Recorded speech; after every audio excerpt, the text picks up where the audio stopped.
এটা braking system বলতে সবকিছুর কোনো কিছুরই এটা সঠিক নিয়ন্ত্রণ নেই। বাসের সংকেত কি এরা বুঝবে? জীবনে বুঝতে পারবে না। ওরা ওভার স্পিডে চালাচ্ছে, পিছনের থেকে একটা বাস আসিয়া ওদেরকে লাগাই দিবে। ডাইন থেকে বামে চাপ দেয়, হুটহাট করে রাস্তায় চলে আসে। লাইসেন্স দিয়ে এদেরকে কন্ট্রোল করা কোনোভাবেই সম্ভব না। মেইন রোডে উঠতে দিলে ওরা ভালোভাবে চালাতে পারবে না, কারণ অ্যাক্সিডেন্টের সংখ্যা বেশি হতে পারে।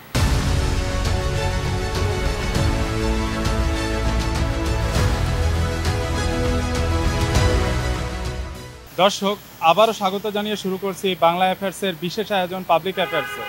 সাথে আছি আমি ইমামুল হাসান। রাজধানীতে ভোগান্তি এবং যানজটের অন্যতম কারণ অটোরিকশা। সম্প্রতি এই অটোরিকশাকে কিছু নিয়মকানুন ও প্রশিক্ষণের মাধ্যমে লাইসেন্স দেওয়ার সিদ্ধান্ত নিয়েছে বর্তমান সরকার। বিষয়টি কতটুকু যুক্তিযুক্ত হবে, সাধারণ মানুষ কি বলছে, আজকে আমরা সেটাই জানার চেষ্টা করব। ব্যাটারি চালিত রিক্সাগুলি যেভাবে চলতেছে, এগুলি বড় বড় গাড়ির বিঘ্ন ঘটাচ্ছে। বড় বড় গাড়িতে আমরা চলতে পারতেছি না, যার কারণে আমি মনে করি যে এটা রাস্তায় নামতে না দেওয়াটাই ভালো। আর এটা ওরা এমনভাবে ওভার স্পিডে চালাচ্ছে, অনেক লোক আহত হচ্ছে, নিহত হচ্ছে, অনেক লোকের পা ভাঙতেছে। এই যে আপনারা এখন পঙ্গু হাসপাতালে গিয়ে দেখেন, হাজার হাজার লোক ওখানে পড়ে রয়েছে। কী হয়েছে? অটোরিকশার থেকে পড়ে ওরা আহত হয়েছে।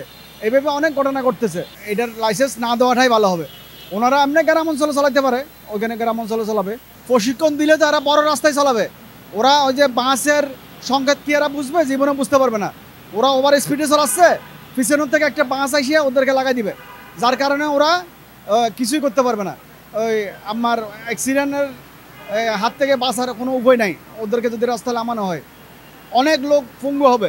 লাইসেন্স দেওয়ার ক্ষেত্রে সেটা আমি মনে করি যৌক্তিক। আর বিশেষ করে যে চালক আছে তারা হয়তো অযৌক্তিক, কারণ তারা কোনো নিয়ম শৃঙ্খলা মানে না। তাদের জন্য দেশে অনেক অ্যাক্সিডেন্ট বা অনেক কিছু হইতেছে। যেমন ওরা কোনো নিয়ম কারণ মানে না, ডাইন থেকে বামে চাপ দেয়, হুটহাট করে রাস্তায় চলে আসে। এক্ষেত্রে আমাদের অনেকই সমস্যা হয়। আবার ওরা কিছু বলতে আসলে মারতে আসে। তাদেরকে যদি প্রশিক্ষণ দেওয়ার মাধ্যমে অটোরিকশা দেওয়া হয়, আমি মনে করি সেটা ভালো হবে, এমনকি জনগণের জন্য ভালো হবে। অ্যাকচুয়ালি অটোরিকশা ঢাকা শহরে যে পরিমাণ আছে তাদের তো হিউজ পরিমাণ, আর যে পরিমাণ অ্যাক্সিডেন্ট দিন দিন হচ্ছে, তাদের যে বেপরোয়া চলাচল, সেটা আসলে নাবিশ্বাস হয়ে যাচ্ছে সাধারণ মানুষ। বিশেষ করে আমি একজন প্রবাসী, আমি দেশের বাইরে থাকি, আমেরিকাতে থাকি। তো সেই হিসাবে আমি এসে রিসেন্টলি আসলে 2 মাস হলো, আমি অলরেডি 3টা থেকে 4টা অ্যাক্সিডেন্টের সম্মুখীন হয়ে গেছি। সরকার যেভাবে লাইসেন্স দিতে চাচ্ছে সেভাবে সম্ভব না। এরা যদি সরকার একটা জিনিস করতে পারে, সেটা হচ্ছে তারা যদি গলির ভিতরে যে আছে, যেটা হাইওয়ে না, হাইওয়ের বাদে যদি তারা করতে পারে, তাইলে মনে হয় ভালো হয়। লাইসেন্স দিয়ে এদেরকে কন্ট্রোল করা কোনোভাবেই সম্ভব না। লাইসেন্স দিলে এরা তো একেবারে মাত্রা অতিরিক্ত বেপরোয়া হয়ে যাবে, যাতে অ্যাক্সিডেন্ট বেশি হবে এবং সাধারণ জনগণের ভোগান্তি আরও বেশি বাড়বে।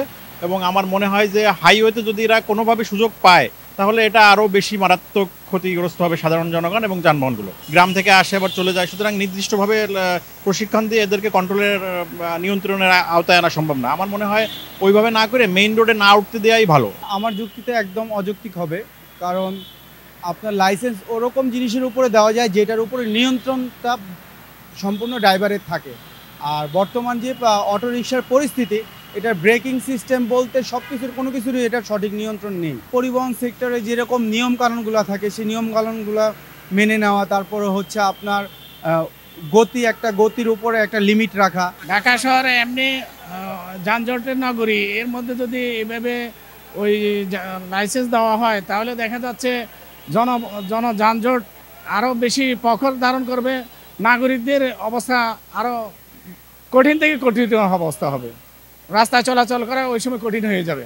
আগে দেখা যাচ্ছে ওই গলির ভিতরে ছিল, এখন দেখা যাচ্ছে ওই 5ই আগস্টের পর থেকে এরা ওপেনলি রাস্তায় এমনভাবে যে যার মতো করে রিক্সা লাইনে বে লাইনে রাখতেছে। এটা আমি এজ এ নাগরিক হিসেবে মনে করি যে এটা ভালো উদ্যোগ না। যে লাইসেন্স থাকলে তো সমস্যা হওয়ার কথা না, যদি সমস্যা না হয় ভালো, আর হয়ে গেলে তো আর তো কিছু করার নাই। ওরা তো গরিব মানুষ, যার জন্য ওদেরকে লাইসেন্স দিলে ভালো, কিন্তু ওদের একটা শৃঙ্খলার ভিতরে নিয়ে সেরা যদি চালাইতে দেয় তাহলে ঠিক আছে, কিন্তু মেইন রোডে উঠতে দিলে ওরা ভালোভাবে চালাতে পারবে না, কারণ অ্যাক্সিডেন্টের সংখ্যা বেশি হতে পারে। ওদের যে ব্রেকগুলি হার্ড ব্রেক করতে পারে না, কারণ ওদের ব্রেকগুলি হয় স্লো ব্রেক, যার কারণে ওরা মানে দ্রুত চালানোর কারণে ওরা অন্য গাড়ির সাথে গিয়ে বাড়ি খায় বেশি। কারণ হাইওয়েতে ওদেরকে কোনোভাবে দেওয়া ঠিক না, প্রপারলি ওরা পাইবো না, কারণ কি ওরা তো বেশিরভাগই দেখা গেছে কি ওদের কোনো ট্রাফিক আইন বল তারা কিছুই বুঝে না। সরকার লাইসেন্স দেখ, এটা ঠিক আছে, কারণ এটা গণহারে বাড়তেছে, যার কারণে লাইসেন্স দিলে এটার সংখ্যা কমতে পারে। কিন্তু এটা একটা লাইন, যে লাইনে ওদেরকে চালানো দরকার ওই লাইন দিলে তাহলে ঠিক আছে। আমরা লাখ লাখ টাকা সরকার ট্যাক্স দেই, রিক্সার ট্যাক্স দিয়ে চলে কোনো কায়দায়, ওরা বিমান চালায়। লাইনটা খুদে অবশ্য লাইসেন্স দেওয়া ভালো, যদি আপনার ট্যাক্স নেয়, যেমন প্রাইভেট ট্যাক্স নেয় সরকার প্রতি বছর 40 বছর ট্যাক্স নেয়, ট্যাক্স ধরে তাইলেও নিতে আসবে না কোনো কায়দায় ওদের। আমরাও ভয় পাই, কারণ আমার রোগ উঠলেই 50,000 নাই, ওদের ওইটা না। লাইসেন্স দিলে ওইখানে টিকবে না, করবে লাইসেন্স করে যদি হয় তারও আমার তো পরিবেশে লাইসেন্স করুক, সমস্যাটা কি? সরকার মনে করতে লাইসেন্স দিয়ে ভালো হবে, করুক সরকার, সমস্যাটা কি? কিন্তু লাইসেন্স ওরা নিয়ন্ত্রণ মানবে না ওরা। আসলে বর্তমান ঢাকার যে পরিস্থিতি, এটা প্রচণ্ড ভয়াবহ। আমরা দেখছি যে 2-3 দিন আগে একটা বাইকারকে কীভাবে রিক্সাওয়ালারা মেরেছে, বা তাদের যে হচ্ছে গিয়ে হট্টগোল, এক কথায় এটা মানে আমাদের জন্য প্রচণ্ড পরিমাণে ক্রিটিক্যাল। রাস্তাঘাটে বের হওয়া যায় না, বাসা থেকে বের হইলে একের উপরে এক রিক্সা, মানে এমন একটা অবস্থা যে মানে কিছু বলার নাই। তাদেরকে বললেই তারা হাই হই করে রাস্তায় নেমে যায়, লাঠি লুটা নিয়ে বের হয়ে যায়, এমন একটা অবস্থা। তাদের যে একটা নির্দিষ্ট জায়গা দিয়েছে, সেই জায়গা ছাড়া তারা প্রতিনিয়তই রাস্তায় মানে হাইওয়েতে চলে যাচ্ছে, যেটা কিনা তাদের রুলসের বাইরে। বাট আমি চাই যে একটা সুন্দর সুশৃঙ্খলভাবে এটা শেষ করা হোক, দমন করা হোক। এটা না দিন দিন যে অবস্থা, মানে এই নগরীর জন্য ভয়াবহ একটা রূপ আগামীতে ধারণ করবে বলে আমি মনে করি। এইটা তো কখনোই তারা কার্যকর করতে পারবে না। এইভাবে কি হয়? লাইসেন্স দিয়ে রিক্সা চালানো কি পসিবল? আপনি একজনও দিবেন, দুজন, কতজনকে দিবেন? হাজার হাজার হয়ে গেছে, লাখ লাখ হয়ে গেছে। এখন তো এটা পসিবল, এটা আওতার বাইরে চলে গেছে।